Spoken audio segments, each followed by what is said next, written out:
Black mailing రాజకీయాలకు పాల్పడుతున్న Congress party MLC అభ్యర్థి తీన్మార్ మల్లన్నను ఎమ్మెల్సీ ఎన్నిక నుంచి అనర్హుడిగా ప్రకటించాలని ఇండిపెండెంట్ ఎమ్మెల్సీ అభ్యర్థి బక్కా జెట్సన్ డిమాండ్ చేశారు. శాసన మండలికి పంపుతారా లేక శ్మశానానికి పంపుతారా అంటూ తీన్మార్ మల్లన్న గ్రాడ్యుయేట్ ఓటర్లను బ్లాక్మెయిల్ చేస్తున్నారని నల్గొండ ఎన్నికల రిటర్నింగ్ అధికారికి జెట్సన్ గతంలోనే ఫిర్యాదు చేశారు.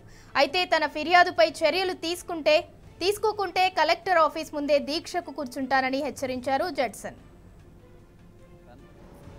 వరంగల్, నల్గొండ, ఖమ్మం పట్టభద్రుల అభ్యర్థి సీరియల్ నంబర్ 41 స్వతంత్ర అభ్యర్థి. మొన్న 15వ తారీఖు రోజున మరి కాంగ్రెస్ బలపరుస్తున్నటువంటి తీర్మానం మల్లయ్య అలియాస్ చింతపండు నవీన్ మరి ఆయన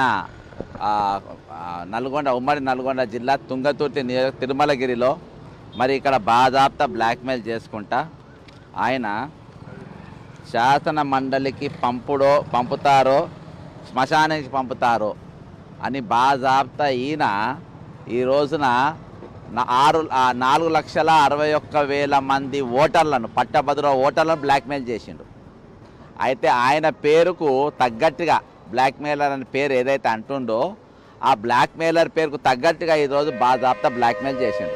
దీని రికార్డుతో సహా ఆయన స్పీచు లైవ్ మొత్తం అటాచ్మెంట్లు చేసి నేను ఫస్ట్ మెయిల్ పంపిన విత్ ప్రూఫ్స్ ఇచ్చిన, రికార్డింగ్తో సహా ఇచ్చిన.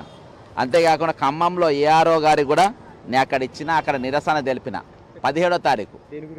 దీని గురించే అప్పుడు ఈ అభ్యర్థిత్వం బాజాప్తా ఓపెన్గా బ్లాక్మెయిల్ చేస్తుండు, ఓటర్లను బ్లాక్మెయిల్ చేస్తుండు. 4,61,000 మంది ఓటర్లను పట్టభద్రుల ఓటర్లను బ్లాక్మెయిల్ చేస్తుండు. కాబట్టి ఓటర్లను బ్లాక్మెయిల్ చేసినాక పోటీ చేసే అర్హత ఎక్కడ దక్కదు నీసు?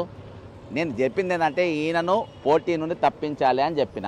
ఈరోజు పోటీ నుంచి తప్పించడం కాదు, కనీసం ఒక చిన్న కేసు కూడా పెట్టలే.